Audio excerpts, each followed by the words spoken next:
fellow patrons, Rob Caskie, proudly telling stories, and I've chosen appropriately today as my backdrop some photographs of churches that I've taken around the world. The one over here on the left is a picture of a Roman Catholic church, quite appropriate in terms of the story I'm going to share, taken in Uganda during the Africa Odyssey expedition when I traveled from Cape Town to Cairo in 1993 with the great Kingsley Holgate. This picture directly behind me is a monk with his keys. Beneath his robe is an AK-47 rifle, protecting their churches under huge threat and persecution on Central Island in Lake Tana in Ethiopia. And this here on my left is a picture of an old church in the city square in Prague in the Czech Republic. So I want to share with you a little bit today, if I may, a story about missions that were established in the southern part of KwaZulu-Natal in the late 1800s, early 1900s, by a remarkable order of monks committed to the Lord, committed to Christianity, committed to outreach, called the Trappists. Now, most folks who travel around in southern KwaZulu-Natal in those wonderful, deep, meandering valleys of the Amkamas and the Umzimkhulu rivers have no idea of the remarkable history of these beautiful, beautiful settlements that convey a sense of devotion, commitment, toil, labor, prayer of these remarkable brown-robed monks all those years ago. And the story really hinges around and centers around the energy and the drive, the charisma of one man, an abbot called Francis Fanner. He was born as part of a twin. His given name at birth was Wendelin. And he and his twin brother Johannes were raised in a farming community in Austria. He was born in 1825. Now, Franz was apparently a kid who wasn't much all that interested in the agricultural industry. He would often tip over pails of milk, knock over trailer loads of sand. I think he was bored. I think he was disinterested. And his family eventually sent him off to grammar school to get him off the farm, where he excelled in his studies. It's interesting to note that he, during his late teens, was out on a hike with some other boys, and the mist came down. They lost the trail of the mountains, and he decided to follow a stream to try and get back down to lower ground in safety. And one of the members of the party had glasses that were all misting up as they were trying to climb down a frozen waterfall. And the man with the glasses panicked, and Franz, in his own inimitable way, grabbed him under one arm and literally carried him, climbing all the way down this frozen waterfall safely to the bottom and getting the entire party back to safety. As his religious career would begin to develop, he was working with some nuns when the main building of the monastery caught fire, and he got onto the icy roof and was pushing blankets down the chimney on fire to try and quell the airflow to the fire, and shouting at the nuns who were all panicking and wondering what on earth to do. And he said, even the good Lord can't quench a fire without water. For God's sake, bring me buckets of water. And they brought buckets of water, and he was able to safely quench the flames and put out the fire. But he was a young man who was to suffer with pneumonia and meningitis that hindered his health for considerable time. He was able, with a forceful personality, to eventually join the church, and they found him a somewhat troublesome young man. So he was sent off to take care of a convent of nuns who were quite prickly and rather difficult in Croatia. Well, he very quickly won their respect and their support and began to develop an incredible reputation as a leader within the Christian community. But with his health still troubling him enormously, he wanted to prepare himself properly for salvation and the life, whatever one considers that to be, beyond this one. And the order that he wanted to join were known as the Trappists, named after the La Trappe monastery, this strict Cistercian order that had been created in Normandy. They had a huge number of rules, but the bottom line was a very Spartan, strict existence that really centered around work and prayer. Vegetarian diet, no condiments. Water as your principal liquid intake. Slept on straw mattresses. Very little sleep, getting up very early to pray, strict silence, and indeed their life centered around work and prayer. Well, the life of work and prayer and the hard physical work involved with the Trappists very quickly saw young Frans Fanner, Francis was his Christian or religious name, restore himself to pretty good health and strength.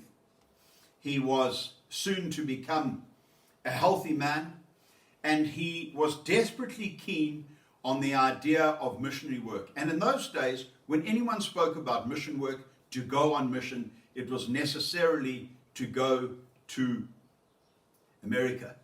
Well, he was fortunate enough to be sent off to a convent and mission station called Maria Stone over in Bosnia, where he was extremely successful in raising the status, the popularity, the support of this monastery. He very quickly became its abbot, and their lives were very strictly dictated by the tolling of the bells, whether it be work, mealtime, prayer time, time to go to bed. And bells and the tolling of the bells was banned in Bosnia. So Frans Fanner quickly got around this by having bells imported, hidden away in wine barrels, and successfully brought into the monastery.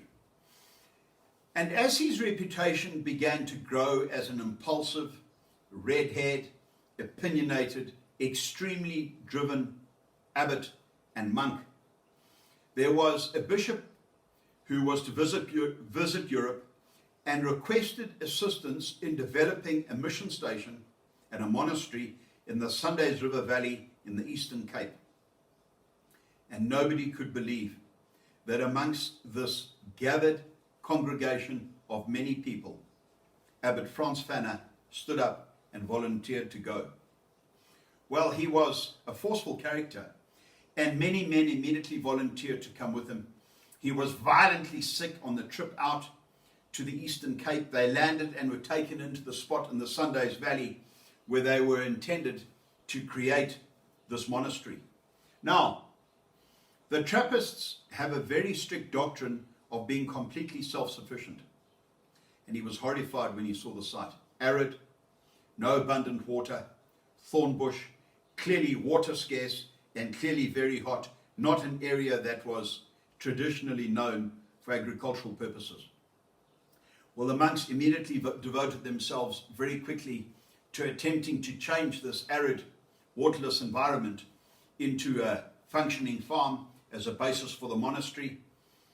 And with great commitment, they were raising their first crop when legend has it that a great troop of baboons came down from the neighboring mountains and destroyed their crop completely. Well, they were then determined to move on to a better site, and a site was offered to them at Umzinto on the south coast of Natal. And they came up to Umzinto, and Frans Fanner very quickly realized that the site was not much better than the site he'd been on in the Sundays River, and he said, one mistake has already been made. I'm not intending to make another. The people around the Umzinto site were known to be troublesome and perhaps rather aggressive, and it wasn't long before Frans Fanner negotiated the purchase of land, 5,500 acres of land, at a place called Marion Hill, which is very close to Pinetown, named after Maria Anna, who was very prominent in France's early life, and Marion Hill is named after the central figure in Frans Fanner's early life. Well, Marion Hill had a wonderful stream running through with abundant fresh water. It also was a place that had a large population of people right on its doorstep, ideal for the idea of mission and outreach work. Now, the legend has it that the monks liked to build their church on the top of hills or on the top of high ground, whereas at Marion Hill, the church and indeed much of the monastery is situated on the slopes of the hill, nowhere near the summit. Well, these exhausted monks coming in with a wagon from the harbour apparently arrived in a rainstorm, absolutely exhausted and hungry, and as they were approaching the site of Marion Hill, trying to get up onto the high ground, the wagon was upset, rolling over on its side, and Frans Fanner, in his unusual way, said, "This is a sign that this is where our monastery is to be built." Hence the fact that Marion Hill is situated on the slopes and not up on the high ground. Well, I find it fascinating to consider that the local African people who surrounded Marion Hill were immediately intrigued by these brown-robed monks in their midst. And for those of you interested in the little coincidences in these stories, as I am, along with the timings of these stories and what was going on elsewhere, do you know that the term cappuccino for coffee, that we also love, comes from the early Capuchin monks with their brown robes and that pointed hood on the top of their head that looks so like the top of a cappuccino mug of coffee. So the cappuccino coffee is named after the early hoods and robes of the Capuchin monks. Now, Frans Fanner was not actually present. He spent a lot of time away raising support and particularly funding in Europe. When a family of local Zulus came rushing into the monastery of Marion Hill one day to say that one of their number was dying. And the man who was in charge at Marion Hill, the only course of action he saw possible was to race across, realizing the man was way beyond help, and baptizing him in the Trappist Catholic faith. He'd no sooner done this when the man passed away. And he was soon to be buried according to the Trappist traditions, where you're buried in your simple robes. There's no coffin involved. They have the Gregorian chanting, the burning of incense, and so forth. And for the local Zulu people, they saw an enormous parallel and similarity between the burial, according to the Trappist tradition, and the burial of their early African traditions and customs. And immediately this placed the Trappists in a beneficial situation in the minds of the local Zulus in terms of their customs and their ways being far more closely aligned with the Zulu people than the ways perhaps of some of the other Christian orders that had been attempting to evangelize and Christianize the local Zulu people. And you must understand too that at this time, the area of history that I've spent the last 20 years of my life committed to in terms of the Anglo-Zulu War had produced its own issues further north and eastwards in Zululand, where Frans Fanner and his colleagues immediately realized that trying to evangelize and Christianize in that region would immediately be used for political gain. So he decided to work southwards and westwards from the port of Port Natal or Durban, rather than try and concentrate in the areas to the north. Hence the development of these mission stations within these beautiful wooded valleys, well watered. Remember the idea of self-sufficiency, and Marion Hill proved to be a very, very fertile environment for the growing of crops. The clay in the banks of the stream was incredibly suitable for the production of bricks. And interesting to note that the Trappists have always maintained the perfection of a brick in terms of a building material, because it's very easy to make.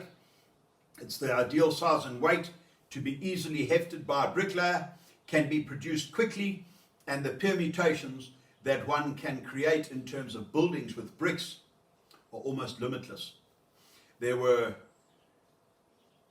engineers involved who committed their lives to the Lord and to the Christian faith, who were incredibly, incredibly adept with their creations of carpentry schools, of mills, water mills, of the churches themselves, of the trusses, of these lovely Romanesque roofs that punctuate some of the mission stations. And of course, with the idea of mission and outreach came the idea of expanding their field of influence. And a chief on the Polela River called Sikayadwa made the journey all the way down to Marion Hill, it's quite a distance, to engage with the monks, saying that he wanted them to establish schools and churches in his area around the present situation of Underberg to teach his people the book. Now, of course, we have often wondered about what he meant by teaching us the book. Did he want his people to be educated in the traditional sense of the word, or did he want them to be evangelized and Christianized as the monks really intended and anticipated his request to mean? Well, Rattray mission, as it is known, you must understand that all of these missions became named after famous places of worship back in Europe. And there is a Rattray monastery in Europe surrounded by Lake Constance.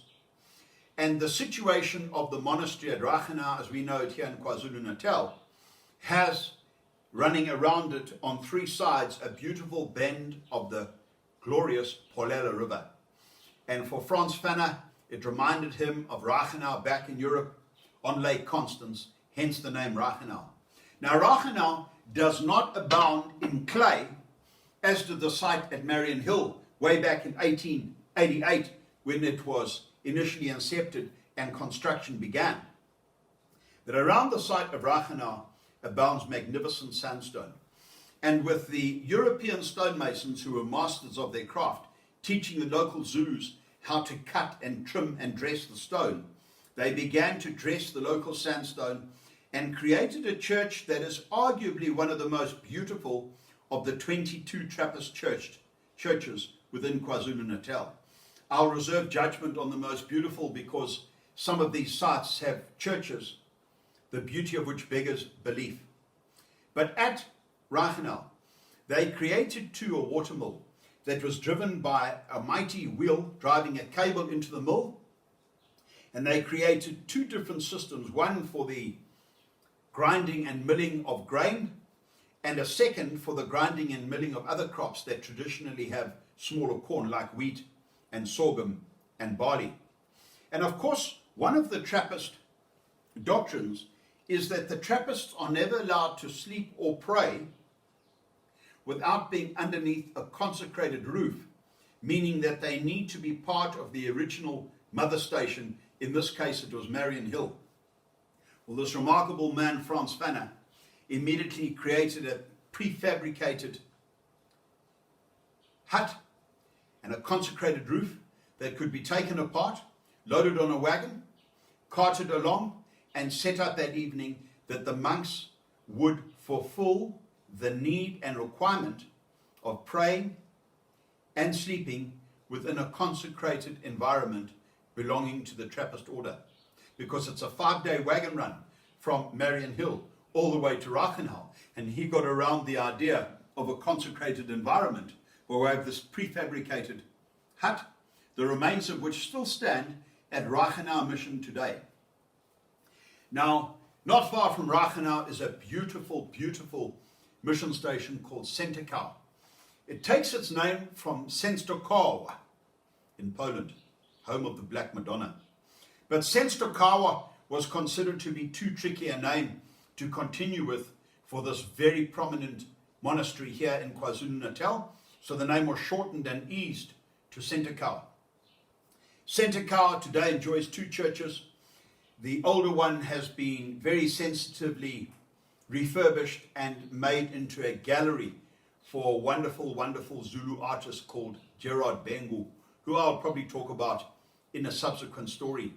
It also has a magnificent replica of the Black Madonna and the wonderful story associated with the Black Madonna housed in an alcove at the one end of the beautiful new church.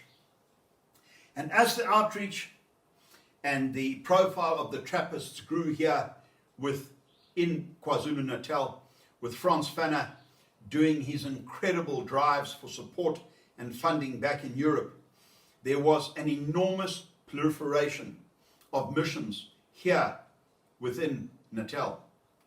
Now, because of the idea of evangelizing, Christianizing, mission outreach work, there were many of the ideals and the order of the original Trappist formation that France chose to create dispensations to get around and avoid. He was to bring sisters in from Europe to help with the education programs and the care of the sick and the needy. That immediately was contradictory to the early Trappist doctrines. Of course, mission work requires a huge degree of speech, of interpretation, of interaction with the local people. That too contradicted the early Trappist doctrines. And it wasn't long before Frans Fanon was at odds with the original Trappist church and followers back in Europe. He was indeed to become suspended from being the abbot of Mariannhill and in charge of this mighty project here in Natal. And he was offered two options by the Trappists, either Lords, which was a mission station near the Umzimkhulu River in a rather remote part of southern KwaZulu-Natal, where the people of the Baka live. They call them the Baka because they remain hidden. They have hardly featured prominently in history outside of an incredible victory by their medicine man chief against the Zulu warriors of King Shaka. And that's a story too I'd love to share with you one day. So he was given the option of Lords or Lebanon. And then the Trappists decided he had to go to Lords, because if he was sent to Lebanon, God help him, there were so many supporters of Frans Fanon, they would probably choose to go with him. And during that period, there were incredible challenges facing Mariannhill and the Trappist movement here in Natal. It would eventually lead basically to a suspension of Frans Fanon and his projects here in Natal. They basically had to separate the Trappist order here in Natal from the Trappists back in Europe, because this order and development was so markedly different to that back in Europe. And of course there was the ever ongoing difficulty of Christian outreach and evangelization versus the African customs, the African culture, the paying of lobola, the African burial systems and so forth. And it began to create incredible conflict between the Trappists and the very people and communities that they were trying to evangelize within. Well, Frans Fanon, remarkable man that he was eventually exiled to a very, very inhospitable little farm and piece of land that has become known as Emmaus, not far from the town of Umzimkhulu. Do you know that that remarkable man found that the staff that were making the bricks were not making the bricks as fast as he and his comrades desired? They were dismissed, and Frans Fanon, at a quite senior stage of his life, began to make the bricks and proceed with the building himself. There's a beautiful church at Emmaus, but most importantly, he was to cut the most incredibly difficult path up the side of a mountain to a place on the top of this little mountain where a large cross stands today, and he has placed along that path the 14 stations of the cross. He cut that path in 6 months. It is a mighty, mighty task for a man of his age, given his health background and his history with meningitis and pneumonia. And it has always comforted me that in 1909, the year of Frans Fanon's death, he would know before his death that the Pope had decreed that the Trappist order here within South Africa be separated from the Trappist order back in Britain, that they could continue with their dispensations, with their work of outreach and evangelizing amongst the local communities. So Frans Fanon, at his advanced age of 84, would eventually be called to rest, having known perhaps that his life's work here in South Africa was certainly not in vain. There's a movement now afoot to have him ordained as a saint. I think in terms of his success and what the Trappists created here in KwaZulu-Natal, where I am now taking tours and showing people around these quite magnificent places created by those devoted Trappist monks all those years ago, that the idea of Frans Fanon becoming a saint is indeed appropriate. And I'm hoping that given the opportunity that you might choose to join me one day on one of these tours, that we can share in detail more about the Trappist order, these remarkable missions, the clash with the local populations, but most importantly, the devotion and the dedication of those in a spirit of work and prayer and what they as human beings were able to create here. It's an extraordinary story of human struggle, endeavor, and indeed triumph. Thank you very much.